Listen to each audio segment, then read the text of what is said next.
All right, welcome to the KVJ After the Show podcast. Kevin's eyes look insane, but he's got new hair. Virginia is a witch, and she farts in her chair. Jason is a spaz who's got an old man's ass. Welcome to the After the Show podcast. Yeah, hello and welcome to the KVJ After the Show podcast. Happy Monday, otherwise known as National Duran Duran Appreciation Day. Okay. There you go. Off the top of the dome, Yeah. Can you name your number one favorite Duran Duran song? Rio. It's a jam. Yeah, that's it. That whole album is just amazing. Rio. It's Rio, fantastic. Hungry Like the Wolf. Yes. Awesome jam. You've got Save a Prayer, I believe, is also on that. And those are three songs that I never get sick of. Yeah, they go about 15 deep for me. I love Duran Duran. Yeah, they do. And you know, they're still doing decent music. They're putting out stuff, and it's like, you know, I don't know that it's of the same, like, oh my gosh, it just cuts through to the level that their older stuff did, but you know, it's still decent. They sound good, and you know what? I respectfully, they look decent. Ordinary World's a jam. I remember that was kind of like their comeback song. Yeah, because they'd kind of been a little quiet for like 5 or 6 years, and then they came out with that, and it worked for them. Yeah, Rio has Rio, Hungry Like the Wolf. It's got, Save a Prayer. It's got those three. So. Save a Prayer is a great beach song. If you don't know what we're talking about, we highly recommend you get in the car right now, put Save a Prayer on, and drive by the ocean. But I gotta be at work in 5 minutes. Fuck it. It's Monday. Go for it. Say you're going to get a quick lunch. Mm-hmm. Well, we got some emails in here today. Some of them continuing up on call-em outs. And one that we had that was kind of a more serious call-em out was a stepdad that had been called out by his stepdaughter, who said that he fondled her in an inappropriate manner. And, one person sent an email. They said, the stepdad's got to be very careful in this. I got a friend who spent 5 years on probation because he was falsely accused. The courts don't always believe the child, but they don't want to be accused of not believing the child either. So it seems like a lot of times that they're favored immediately because you don't want to have a girl that's being victimized in her home. And, some people are like even questioning, be like, is the dad truly being honest in this? Because maybe that's why the girl's lashing out. Now, she was lashing out because she wanted a car for her 16th birthday, didn't get it. And that's why that came out. So fucked That's up. at least his story. And his wife is believing him because she had made false accusations against the mom before. So she's kind of like the girl who cried wolf a couple times. Lying might be her thing. Yeah, it seems sounds that like way. it could be. Yeah. And Chris said the issue is even if it is 100% proven that the stepfather didn't do anything to her, his reputation is still going to be ruined amongst some people because some people are still going to believe a 16-year-old stepdaughter, and a lot of these towns are a lot smaller than people realize. That's something my mom would have said. She's like, even if the guy was proven innocent, my mom would say, I believe the girl. Nope, the girl. People don't lie about that stuff. And I used to get into two debates with my mom, which was never a good thing, by the way. I go, Mom, I understand what you're saying. I think most people don't, but some people have absolutely lied about that. It's been proven. There's cases. There's historic cases. I don't want to hear about facts. No, fuck that shit. She believes the women. Well, it just sucks as if you really are a victim of something. Sure. You want to believe, you need to be believed, but then if you're lying about something like that and then you get a slap on the wrist, I think that's really fucked up too. You're right. Because you're ruining someone's reputation. Yeah. No, it is definitely tough to be going through that situation. That's why, honestly, you just have to really watch every situation you're in, that you wouldn't do anything where people would be like, I don't know, I've kind of seen it before I see it. That's why, even if you're completely innocent, be like, I wouldn't do anything. Be like, just leave no doubt. Don't ever get too handsy. Don't be like hugging her or anything. Just make sure you're kind of keeping your distance and you're very respectful with every motion you've done, where people are like, I've never seen any. That's what you want people to immediately say. I've never seen anything that would let me believe that he was doing anything. But if you were a little touchy-feely, people be like, you know what? It makes sense. Yeah, but sometimes you don't even have to be touchy-feely for that stuff to happen. Oh, I know. I'm not saying that, but I'm just saying that, when it comes to that, people are going to be drawing sides. Just, always be mindful of what you're saying, what you're doing, what your body language is, that other people are watching and they might be interpreting and be like, that felt a little odd. I was having cocktails with somebody at Radio Morning Show Boot Camp this weekend, and he actually worked at the same radio station as the guy who grabbed Taylor Swift on the butt in the picture. Yeah. And we were talking about that moment, and he was like, look, that changed the way I took photos forever with everybody, listeners, celebrities, because he and I took a picture and his hands were like back here like this. And I'm like, all right, jazz hands. He's like, nope, this is on purpose. You see all my photos now. I'm like this under the photo. Yeah. Not because, you look like the police just yelled, stick them up. Well, just because you never know what someone's going to say or how someone interprets something. I'm just like, hey, I'm raising the roof right now. Yeah, I've seen that with Lionel Messi. They have shown him when he takes photos with women, he has his hands inside. When he takes photo with a guy that's a big fan, he puts his arm around the guys. But the women, he does not touch. And he's even addressed, he said, it's one, so nobody tries to say anything, but two, it's out of respect for my wife. But yeah, he will not put his arms around another woman that's not his wife in any photo. So he just puts his hands in front? Yep, typically. Okay. Yep, he guards himself. He just watches his body language. He's very mindful of it. Look, it's that day and age. Yeah, it is. And honestly, it's a smart move. Yeah. It really is. Well, you don't know anybody. You only know the crew that you know, and sometimes you don't even know them. Amen. And sometimes you don't even know yourself. Well, yeah, and you also don't know who's dealing with any kind of mental issues of what if that person's obsessed with you, Right. and you just don't know. Right. And it sucks. It sucks that it has to be that way because we love taking pictures and giving hugs to people and all that. It's a different day now. We can't do that anymore. Ryan from Lake Rose Beach, he said, I'd like to call out the city of Fort Pierce for screwing with the parking downtown. Many service industry workers in downtown Fort Pierce will notice their tip outs and hours getting lower over the coming months. Why is that? The city of Fort Pierce implemented a new 2-hour parking limit and probably new rates to go with it. This will likely decimate businesses. The city of Fort Pierce justified their new policy by saying it will benefit local businesses and contribute to public safety. The last 12 out of 12 times that a municipality screwed with parking, it had a terrible impact. Most people like myself simply never return. Crossing my fingers that Fort Pierce is lucky number 13, and this new change brings untold wealth and glory to their local economy. I know people are complaining also on Singer Island there. They went back to the paid parking on that. A lot of people just, they don't like that. Any place where you start putting it in, but they had the complaints earlier about those 12 beaches in Palm Beach County that they're going to start charging parking, and they got backlash on that and had to pump the brakes and said, okay, we're going to try to figure out how just to tour or to charge people from out of state. You can suck my left donkey snout if you try to charge me for parking. Charging for parking is so annoying. Most people can't afford that bullshit. And when you start getting into the $20 range, kiss my flat Italian ass. Well, they were coming at you with $4 an hour. And when you go to the beach, that's minimum 3 hours endeavor. That's $12. Yeah.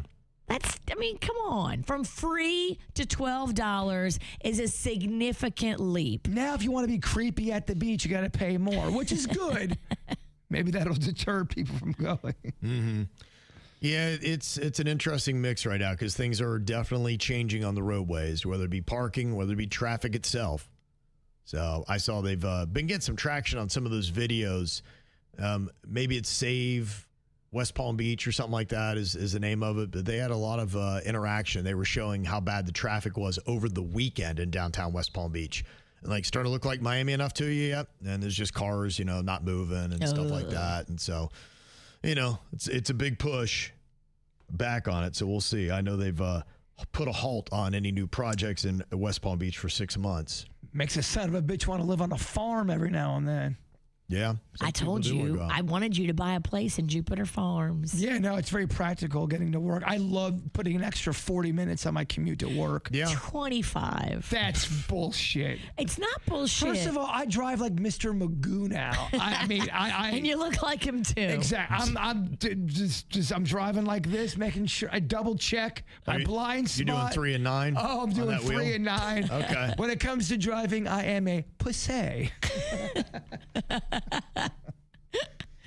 And Catherine talking about the last time she was at a grocery store. They were ringing up my groceries at the self-checkout, or I was, and my package of 4 ears of organic corn wouldn't scan, so I tried to signal the cashier who oversees the self-checkout area, and I was disgusted to see her avidly digging her finger in her nose. She had long fake fingernails, and I don't know how she didn't get a nosebleed because she wasn't even using a tissue to cover her finger. I watched her pick her nose for about a full minute before deciding to ring up my corn as individual ears. This feels like Walmart. It's not. It's not. No, it's not. But it's got the makings. It's got the conditions of a Walmart. Yeah. Or a Dollar General. Yeah. I said, just envisioning her touching my groceries made me nauseated. Oh. I saw some dude out in public, and there's so many people. He's in the grocery store.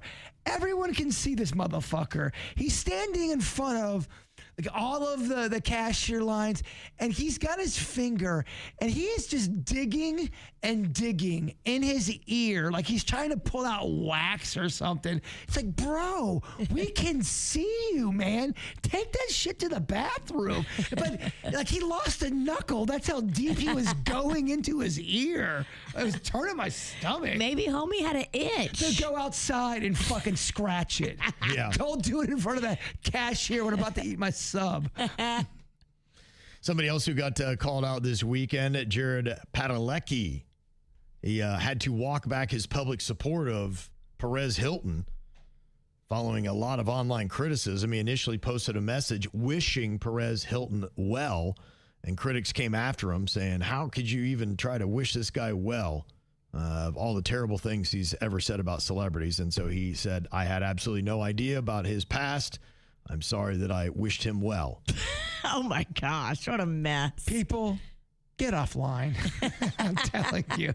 Get offline. I get you got to go on there sometimes for work. Get offline. Yeah. I'm sorry if my words caused any harm. It's like, your words don't cause harm. People get so, they shoot themselves in the foot so hard by getting and staying online. They got to make their point, and then they got to apologize. Yeah. And then, oh, you apologize, you pussy? And you have to apologize for apologizing because you have no backbone. It's like, it's just, don't read the comments, stay offline. Yeah. That's insane. I hate when people do that. It's not like he was endorsing the terrible things that Perez Hilton had said. He was just trying to be a kind human to somebody who's obviously having a bad effing day. There's people online and people in real life are different. You're ruthless online. You say shit that's fucking insane. Get somebody in person. I'm not saying that it doesn't ever cross over, but most people are a lot different in person when it comes to how they act online. I really admire the people now that say, no, I'm not going to take anything back. I'm not going to, not going to apologize. I'm not going to whatever, I just, I stand by what I say. I saw Stephen A. Smith, he is a sports reporter on ESPN, very vocal kind of guy, and he was commenting on the WNBA. He said, you guys are in a situation now because there are two guys trying to declare that they're women, and they are doing it just to grandstand and make a point. But he said, you're in this situation right now where you've got to address this. You've created this. I know that you so desperately don't want to, go out and try to offend anybody, but you do have to establish. Look, the Olympics have done this. They've all come out and they've established who is going to be eligible for these sports. And in today's day and age, you really need to do that.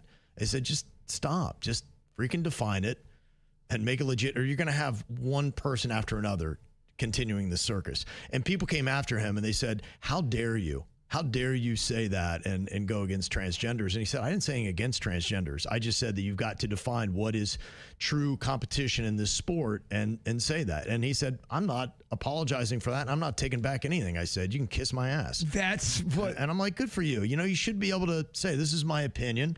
This is what I want. And then people come at you so hard and they try to make you feel like you're an ist or you're trying to come down on any other group, and it has nothing to do with that. I wish them nothing but well and encourage them to live out their true life, but it's just saying a league needs to define what is going to be competition in this league. The best clip was when, I guess, John McEnroe, was the tennis legend, was doing an interview on NPR, and they asked him, what would Serena Williams be ranked right now in tennis?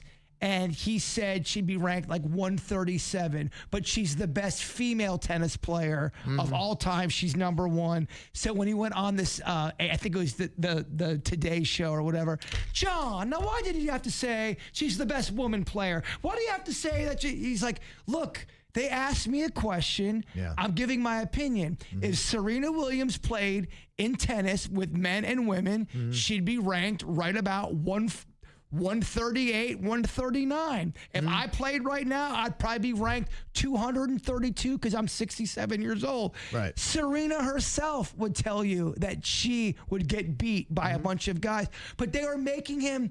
They were trying to make John McEnroe say something that wasn't real or true, and they were trying to paint him as him being a sexist and him being a hater when he was just saying, no, Serena Williams would not be able to be in the top 5 in the men's division. And she would say the same thing to you. Yeah. No, I'm sorry. But they were giving, John, why did you have to say that, John? Would you apologize? He goes, nah, absolutely not. No, I'm apologizing for nothing. I stand by my word. We've gotten so worried about offending people that we can't say what are basic truths, and it really is silly. And I hope we get to the end of where you feel like you got to play this ridiculous game, and you'd be like, look, I don't want to disparage anybody. I don't want anybody to feel bad. I want them all to feel, empowered by who they are and that they're living out what, their destiny is to be and who God made them to be. But, the fact that you can't say basic truths anymore is really insane. And then people come at you so hard. I'm glad to see people standing up to be like, no, I'm just speaking a truth here. And there's nothing wrong with that. I wish them all well, and I'm not trying to disparage anybody. The reason why I brought up the John McEnroe thing was everyone on the panel was trying to make him feel right. They bad do that. and bully him into a certain way to feel like he was a ist of some sort. And he's going, and you notice it's a tribal thing where other people gang up on you, and then that's what happens is you feel like, oh my gosh, you feel like, well, if everybody's against me this intensely, then I must be way out of line. Yes, it's called The View. Yeah, and that's why some people, check yourself. How do you feel? Re-examine what you said. Do you feel like you're in line? And if you say that you feel like you're in line, you got no regrets. Stand by what you said. Stand in the paint. Take it. I just don't like when everyone just stays on party line just because it's party line. A lot of people bounce back and forth with what they believe in. They're not just loyal to one certain thing. Depending on the subject and the topic you're talking about, they can jump from aisle to aisle. I know a lot of people like that. We don't talk about that because that doesn't get money. That doesn't get clicks. That doesn't get, people enraged and pissed off. But it's either got to be A or B. There's no nuance ever in any of this stuff. Sure. I think a lot of people are starting to feel that because you're right, it's not A or B. And I think a lot of people, look, a majority, probably 80% of people live in the nuanced world. Of course they do. And that's where sensibility lies. But you're right, sensibility doesn't get clicks. It's very boring and people are like, ugh. Oh, well, milquetoast answer. But CNN and Fox are going to love this story. This is going to drive their news all day long. Sure. There'll be panels. They're all going to talk over each other. They always have the one person. So if it's on Fox, they'll have the one Democrat on there who gets demolished. And if it's on CNN, they're never balanced. They'll have the one Republican on there who gets his fucking Right. That's what happens every time. That's how they set it all up. It is pretty crazy. Yeah, with the Perez Hilton thing, they say he's in stable condition. He's going to need surgery for injuries he sustained. And I was just watching some stuff. I was watching what I thought was just a regular show, and then all of a sudden they're talking about it, and I hadn't seen the video, and they actually showed the video, the live stream that he'd done. I was like, whoa, man, I did not want or need to see that. It was pretty graphic. It really was. He was very covered in blood, and looked like he was really going through it. So look, you got to stand by all the terrible things that you've said. And it sounds like he's trying to reconcile all that stuff right now. And that's why he's struggling so much, because he realizes he said some really shit and done some really shitty things in his life. And so people are saying some things equally shitty to him piling on and saying, dude. Give him a chance to come out and try to make right with people. And it seems like he's trying. When somebody's trying to do right by what they had done wrong, let them do that, because it's an example to other people to say, look, I did some shitty things and I'm trying to show you how much I regret all that. Let people have enough room to apologize and try to make right, because it's a good demonstration for other people before they lash out and do the shitty thing that person did. Be like, I saw how much they regretted it. Maybe I won't even start it. That's not the social media way, though. I know. It's shoot them, hang them, kill them, and watch them die. I agree. No matter who. And I'm not saying Perez Hilton. I'm just saying that with anybody that goes through it on the internet, people don't care. People, when my mom was on her deathbed, that was when we got into a fight with Rob Schneider. So all of Howard Stern, people were emailing me, and you would think people would be cool knowing that your mom is dying. Oh my gosh, I heard that. I hope your mom dies the slowest death of AIDS.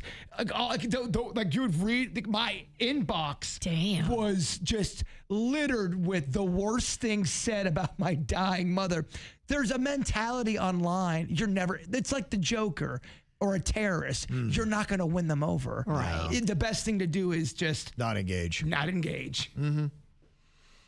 But also stand your own ground too. And I like to see more people doing that. Yeah. Well, especially if it's an interview and now you're getting all this fire thrown at you because you're just answering a question. You almost have to address it sometimes. And that's why, honestly, in this situation, I would love to see that Jared Padalecki say, I'm not forgiving anything that Perez Hilton ever did in his past. I'm just saying I hate to see that he's going through this, and he's a father of 3 girls, and I'm hoping that he gets the help that he needs and he comes out right on the other side. And then I hope that he can live up to and own up to all the shitty things that he did. And big fucking deal if not everyone agrees with your opinion. I mean, good luck. No matter what you say on the planet, someone's going to have a different viewpoint than you. Did it say where his kids were when all this was going down? Are the kids being cared for? They haven't really given a lot of detail on that. It sounds like he does have family around him. It sounds like they're helping him out, but yeah, he messed himself up pretty good. It sounds like he's at a certain age where, and it happens to a lot of people, you look back in your life and say, I was an asshole. Yeah. And I want to make right. And I think some of the shit he did do, he really did hurt people. He did. And I think he did some terrible things. I think he knows that. And he knows that's not an easy thing to forgive. It obviously haunts him. Yes, it does. And he's tormented by it. Yeah. Because he's tried to make the adjustment of being sweet, Perez Hilton. Yeah. He really has. That's why I wish people would give him the space to try to demonstrate what it's like to try to come and seek forgiveness and to try to, repent and turn a cheek and head in another direction and show people, hey, you can do that. Because you had a shitty time in your life doesn't mean that you can't turn into, look at the Ebenezer Scrooge. Could you imagine that? If they'd be like going, nope. I get issues with Ebenezer Scrooge. This motherfucker lives his whole entire life as a dick face, gets away with everything. And then one magical night, he's forgiven for everything because he gets 3 ghosts. Fuck that noise. Wait. Scrooge wins. You don't believe in the power of ghosts? I do. I thought of all people, you would believe in the influential power of ghosts. They don't work that way. They don't give you fucking little trinkets and you get to be all feeling great about yourself in your 70s. Oh, I was an asshole my whole life. Oh, but I had 3 ghosts visit me. All is forgiven. Fuck you, Scrooge. Well, if you hate Scrooge now, just wait till Johnny Depp plays him coming up this year. Well, fuck that then. That's going to be the new big Christmas movie they're doing. How you make Scrooge hot? Make Johnny Depp Scrooge. Yeah, that's it. He'll make it all artsy. He'll talk very different and weird and odd. I'm in.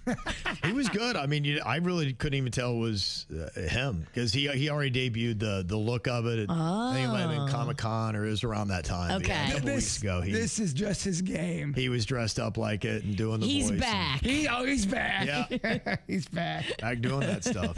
Absolutely. Yeah, we had a little celebrity action in town. We talked a little bit about who would you put as some of the most powerful South Florida families. And I guess when you get a former president at your funeral, you were one of those. Former Pres Bill Clinton was among the notable attendees at sugar billionaire Alfonso Alfie Fangio Jr.'s funeral that they held at the Basilica of St. Edward in Palm Beach. Ah, yes, the Fanjul sugar family. Very powerful, very rich. Yep. And we were at Florida Crystals and all that kind of stuff. So I think Nancy Pelosi might have been there too. I can get us some money on that crystal meth. No, I'm just kidding. I was watching a bunch of drug PSAs over the weekend. Okay. What to say not on the radio? I was kidding. I can get crystal. That was a fucking joke. Oh my! I would start shaking if I even looked at crystal meth. Oh my god! I got some crystal hot sauce. You're right. Denny's, edit that out, please, just in case it doesn't get received well. Another guy going through it, the Andrew Gillum, man. He almost was our governor. And I know. It's just, I hope he can get it together, man. It's crazy. He got arrested again. Again? Yeah. Wait, politicians are doing fucked up shit. Wait, what? we just had this story like 2 weeks ago. Yeah, I don't know what's going on with him, man. That's rough. Oh, yeah. he is spiraling. Yeah, so Daphne, Alabama, they found 3 grams of meth, 8 pre-rolled marijuana joints, a bong, 3 pipes, other drug paraphernalia. You know, it all kind of started because it was in 2018. He narrowly lost to DeSantis. I mean, DeSantis is still in office. He probably is haunted by that because, Maybe. you know, if you put all your eggs in that one basket and then that basket turns upside down and all your eggs break, I can imagine it would because he did what you should never do, make your career your life, and your career is all you are, and it's your identity as a human being. Or the guy could just really love meth and he just fucking loves it. Seems to, yeah. You want to turn off your phone? No, I didn't mean to do that. I got fucking fumble thumbs. 10 thumbs. I got too many apps on here. This phone's about to get old yellered. When you make a video? I can't even make a video right now. It's when I dropped it in the pool. Yeah. Because I've got cuts on the screen. Shit ain't looking right. I edited a video over the weekend. I'm like, I don't think that's ready to go out in the public. This is a glitch fest. It looked like shit. Yeah, it was 2018 he ran for governor. 2020 is when he got arrested in the Miami hotel incident. There was meth involved with that. Then federal fraud indictment in 2022. So he's just unfortunately had one thing after another. I don't think you make good calls when you're on meth. I've not heard a story yet. That's one of the things. Not even writing a good song on meth. Sometimes you'll hear somebody, oh man, I was on 13 pounds of heroin and I wrote Sweet Melissa. It was great. And then meth, you don't ever hear that. You go, well, I was writing a song and then I bit the mailman.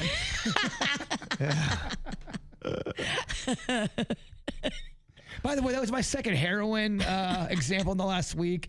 Never messed with it. Don't even know why I brought it up. I apologize. But I sound quite guilty.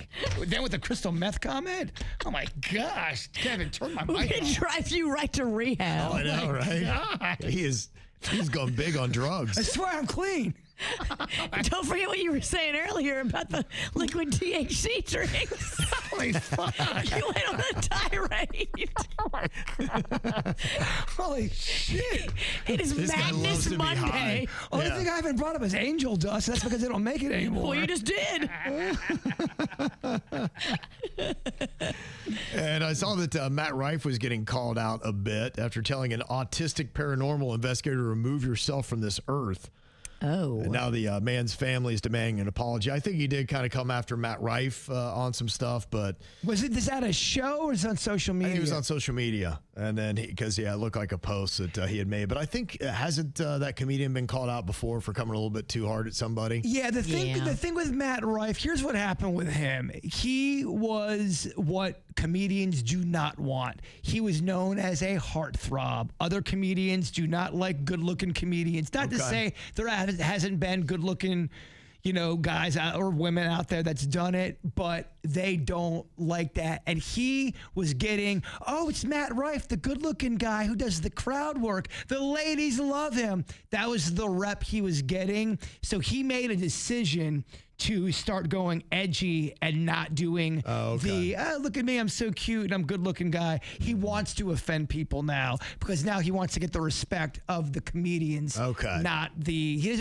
doesn't want to be a lady loving comedian, if that makes sense. Gotcha. So he's cutting his teeth with being edgy and look at me. Telling people to remove themselves from the planet. That's what he's been doing. He's been trying to be edgy for the last year or two. Okay. He still does the crowd work because he does what pays his bills. I thought he was every clip I've ever seen. It looks like he's great at it. He invented crowd work, right? That shit makes me so mad. Matt Rife invented crowd work. Oh, no, he didn't. It's been around for like 300 years. Yeah, it has been around for a while, but he seems pretty good at it, though. Yeah, there's a bunch of guys that are really good at crowd work. D.L. Hughley, unbelievable. Right, yeah. Jay Okerson is great at crowd work. There's some guys that are really good. You can tell they're in their element when they're doing that. Yeah, that's probably the style I respect the most. I'm just like, man, that's amazing watching him do what he's doing. That's a guy who's just riffing. Right. Yeah, routine sometimes can make me kind of cringe out a little bit, especially when you know something's been pre-written and the comedian does that fake laugh after, and then the priest fell down. Bitch, you knew the joke. You knew it. Yeah. And then caught you off guard. Yeah, you didn't catch you off guard. Your laugh is part of the punchline. Fuck you. And what did I say I didn't like earlier? It was someone else. Perez Hilton? Yeah, no, I didn't say it. He's had a rough week. Fuck him. You too? Fuck. Yeah, fuck Bono. You seen the photo of John Goodman?